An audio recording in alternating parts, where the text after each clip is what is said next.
Varicose veins మన Avis vascular సెంటర్లో with affordable cost treatment చేస్తారు. నమస్తే రమగారు. నమస్తే జయ. రమగారు, విక్రమ బేతాళ కథలు చెప్పుకుంటున్నాం మళ్ళీ. పూర్వం అదే ముందు వెళ్ళాలి కదా మనం. పట్టువదలని విక్రమార్కుడు మళ్ళీ నడిచాడు లోపలికి. మృతదేహాన్ని కళేబరాన్ని భుజాన్ని వేసుకున్నాడు. దాన్ని నడవడం మొదలుపెట్టాడు బయటికి. ఎక్కడైతే మాంత్రికుడు ఉంటాడో అక్కడికి వెళ్తున్నాడు, సిద్ధుడు ఉండే చోటుకి. బేతాళుడు అన్నాడు, నీకు ఎంత ఓపికగా తీసుకెళ్తున్నావు, మార్గాయాసం తెలియకుండా ఓ కథ చెప్తానని ఓ కథ చెప్పడం మొదలుపెట్టాడు.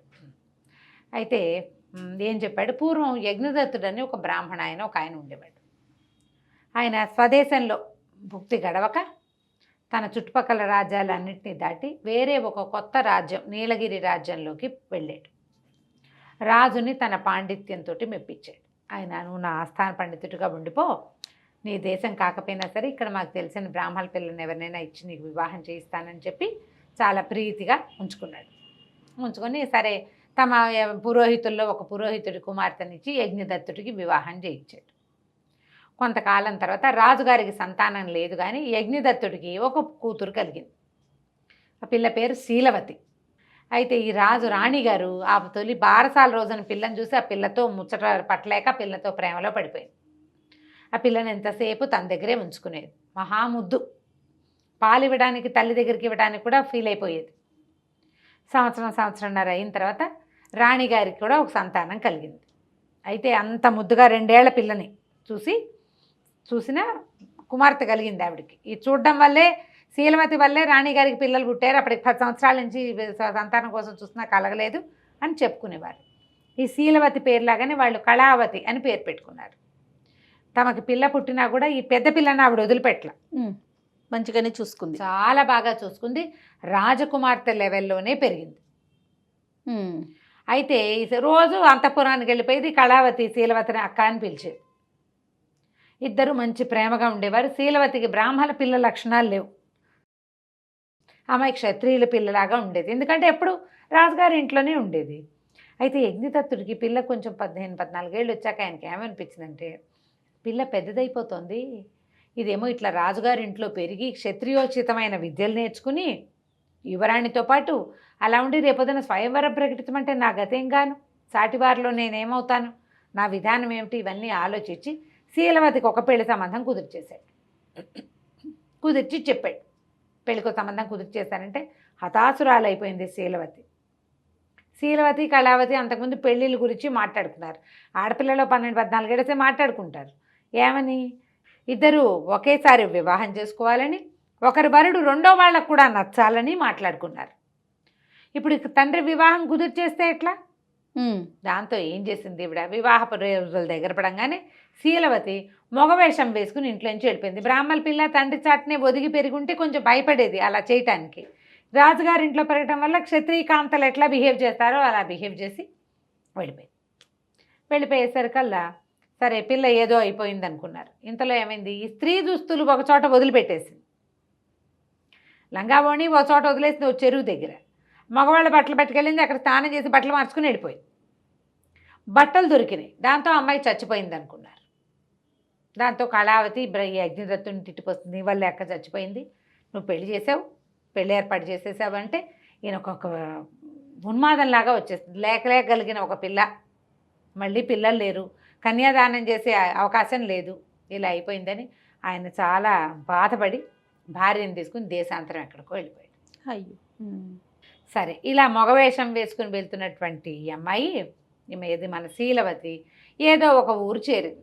ఆ ఊళ్ళో అడిగారు, ఏ ఊరు వెళ్తున్నావు, ఏం చేస్తున్నావు, ఎవరు నువ్వంటే, నా పేరు కృతవర్మ, కుటుంబం ఏమీ లేదు, ఉన్నత విద్యాభ్యాసం కోసం కాశీ వెళ్తున్నానని చెప్పేసరికల్లా, విద్యాభ్యాసానికి కాశీ దాకా వెళ్ళటం ఎందుకు నాయన, మా ఈ ఊళ్ళోనే కాశీలో చదువుకొచ్చిన పండితుడు ఒక ఆయన ఉన్నాడు సోమభట్ట అని, ఆయన విద్యార్థులను దగ్గర పెట్టుకుని చదువు చెప్తాడు, ఆయన దగ్గర ఉండు అన్నారు.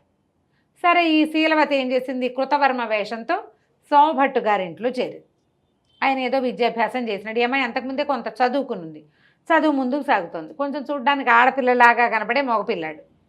అయితే ఈ సోమభట్టు గారికి సచివతి అని ఒక కూతురు ఉంది. ఆ పిల్లకి మసూచికం పోసి మొహం అంతా స్ఫోటక మచ్చలు పడి ఓ కన్ను కూడా పోయింది. సాధారణమైన స్వరూపం, ఈ అవకరంతో కొంచెం కురూపిగా కూడా ఉండేది. ఆయనకి ఈ పిల్లకి పెళ్లి చేయాలి, ఎవ్వరికీ చూపించకుండా ఆ అమ్మాయిని ఒక చిన్న గదిలో ఉంచేవాడు. పిల్ల కురూపు అనే విషయం తెలియదు. అయితే ఏమైంది, సరే ఆ ఊర్లో కొత్తగా ఎవరో ఒక కుటుంబం వచ్చారు, పై ఊరు నుంచి వచ్చిన వాళ్ళు. విద్యాభాస్కరుడు అని వాళ్ళకు పిల్లాడు ఉన్నాడు. పెళ్లి సంబంధం చాలా బాగుంది. అయితే విద్యాభాస్కరుడికి మా అమ్మాయిని ఇచ్చి పెళ్లి చేస్తానని కుదుర్చుకున్నాడు. సోమభట్ గారు గొప్ప పండితుడు. ఆ రోజుల్లో పిల్లల్ని చూడ్డాలు అవి లేవు. అయితే కర్ణాకర్ణిగా ఈయన సోమభట్ గారి అమ్మాయి కురూపి అనే విషయం విద్యాభాస్కరుడు ఏంటో తెలిసింది. అతను ఏమన్నాడు, ఒక్కసారి పిల్లని చూస్తానని అడిగాడు. ఈయన గుండెల్లో రాయబడింది భట్టు గారికి. అందుకని ఏం చేశాడు, ఈ సుశీల కృతవర్మ వేషంలో ఉన్న ఈ శీలవతిని, ఓ నాయన కృతవర్మ, నీకు ఉచితంగా విద్య చెప్తున్నాను, నాకు ఒక సహాయం చేయాలి. నువ్వు చక్కగా మగపిల్లాడు అయినప్పటికీ కొంచెం ఆడపిల్ల రూపురేఖలు ఉన్నాయి, ఆడవేషం వేసుకుని విద్యాభాస్కరుడికి కనపడమన్నాడు. అనేసరికల్లా సరే బట్టలు ఆడపిల్ల బట్టలు వేస్తే నేనే రెడీ అవుతానని తన గిరిజాల జుట్టు అవి చక్కగా కవర్ చేసుకుని చక్కగా లంగా ఓణి వేసుకుని తయారైంది. సహజంగా ఆడపిల్ల అందమైన పిల్ల కనపడుతోంది. పిల్లని చూపించారు విద్యాభాస్కరుడికి. అతను ఒప్పుకున్నాడు, పిల్ల చక్కగా ఉంది కదా అని. మళ్ళీ మగవేషంలోకి మారాడు కృతవర్మ. సరే సంబంధం కుదిరిపోయింది, పెళ్ళి. ఏం చేశారు, పెళ్లి రోజున ఏమనుకున్నారు వీళ్ళు, ఈ పిల్లని చక్కగా పెళ్లి కూతురుగా అలంకారం చేశారు, గౌరీ పూజ చేయించారు. ఎవరిని, శీలవతిని. సత్యవతిని చూపించాల. సత్యవతిని ఒక కొట్టు గదిలో అట్ట పెట్టారు పెళ్లి కూతురు అలంకారం చేసి. సమయానికి పెళ్లి కూతురిని పీటల మీద మార్చేయాలని ప్లాన్. ఆ తర్వాత వస్తే ఇబ్బందులు అయ్యాయి, అలాంటి ఆలోచనలు లేవు. పెళ్లి చేసేయాలంటే, పెళ్ళి అయితే చచ్చినట్టు ఊరుకుంటారు, నా కాలం అది కదా. సరే ఏమైంది, పిల్లని గౌరీ పూజ చేయించారు, బుట్టలో కూర్చోబెట్టారు. పెళ్లి కుమార్తెని తీసుకురమ్మంటే ఈ అమ్మాయిని శీలవతిని బుట్టలో పెంచుకుని కొట్టుగది వైపుకి తీసుకెళ్తారు. పురోహితుడు కేకలు పెట్టాడు, ఏమిటండి కొట్టుగది వైపు తీసుకెళ్తారు, ఇటు తీసుకురండి పీటల మీదకి అని. అబ్బే ముందు దాచిపెడతామండి, మేనమావ దాచిపెట్టే పద్ధతి ఉంది, దాచిపెడతామంటే మాకు ఆ పద్ధతులు ఏం లేవు, పిల్లని తీసుకురండి అని కేకలు పెట్టాడు. ముహూర్తం దాటిపోతుందని. అలాగే అని ఈ బుట్ట తీసుకెళ్ళి లోపల పెట్టి పురోహితుడు తొందర పెడుతుంటే బావమరిదిని తమ్ముడిని ఒరే పిల్లని బుట్టలో పెట్టి తీసుకురండిరా అన్నాడు. వాళ్ళు లోపలికి వెళ్ళి బుట్టలో కూర్చున్న సత్యవతిని వదిలేసి శీలవతినే పుచ్చుకొచ్చేసారు కల్లా ఈ పీటల మీదకి శీలవతికి తలకాయ దించుకుని ఏ పిల్లో తెలియలే ఈ పెళ్లి కూతురు అలంకరణ. దానికి తోడేమో బుట్ట పట్టుచీర సేమ్గా ఉండేసరికి గుర్తుపట్టలేకపోయారు దూరానికి. తీరా సూత్రధారణ అయ్యాక చూస్తే ఏముంది, శీలవతే కనపడుతోంది అక్కడ, కృతవర్మ అబ్బాయి.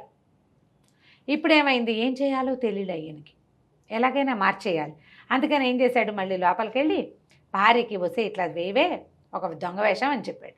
ఈ లోపల ఆయన భార్య అప్పటిదాకా కన్యాదానం చేసి పెద్ద ముత్తైదు ఓ పక్కన నుంచుంది, జుట్టు ముడేసుకునేవాడు. సడన్గా ఒక్కసారి కాళికా అమ్మవారి అవతారణగా పెద్ద పెద్ద కేకలు పెట్టి, ఇంటి దేవతని నన్ను ఇట్లా చేస్తారా, నాకు పూజ చేయకుండా ఆ పిల్ల పెళ్లి చేస్తావా, నేనేం చేస్తానో చూడు, నీ పిల్లని ఏం చేస్తానో చూడని పెద్ద పెద్ద కేకలు పెట్టి అక్కడ ఉన్న అరివేణాలు తన్నేసి అంతా చెత్త చెదారం చేసేసి ఈ సూత్రధారణ అయిన పెళ్లి కూతుర్ని రెక్కపుచ్చుకొని తీసిపోయింది, కొట్టుగదిలోకి విసిరేసింది. కొట్టుగదిలో నుంచి సత్యవతి బయటకు వచ్చింది.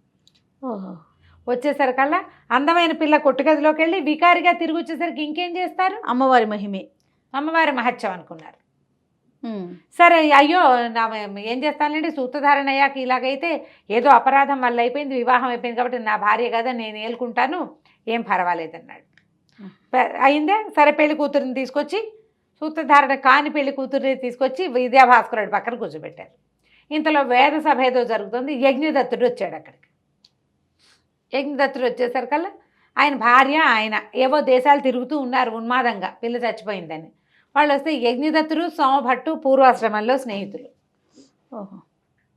అప్పుడు ఆయన ఇంకా ఈ యజ్ఞదత్తుడికి చెప్పేశాడు సోమభట్టు ఏం జరిగిందో. ఏం చేయను, ఇట్లా మగపిల్లవాడికి ఆడపిల్ల వేషం వేసి పెళ్లి చేశాను, నా పిల్లకి ఎట్లా కొట్లా కుదర్చాల్సి వచ్చింది, నీ పిల్ల అట్టా పోయింది, నా పిల్ల ఇట్టా అయింది అన్నాడు. అనేసరికల్లా ఏ పిల్లాడిని ఇచ్చి పెళ్లి చేసావు చూపించు పిల్లాడిని అన్నాడు. అనేసరికల్లా ఆడవేషం వేసుకుని ఉన్నారని వీళ్ళు భావించినటువంటి శీలవతి వచ్చింది బయటికి.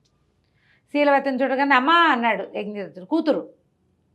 పరిగెత్తుకుంటూ వచ్చి తండ్రిని తల్లిని కావలించుకుంది. ఇప్పుడు ఏం చెయ్యాలి, వివాహం అయింది తన కూతురికేనని యజ్ఞదత్తుడికి తెలుసు కదా.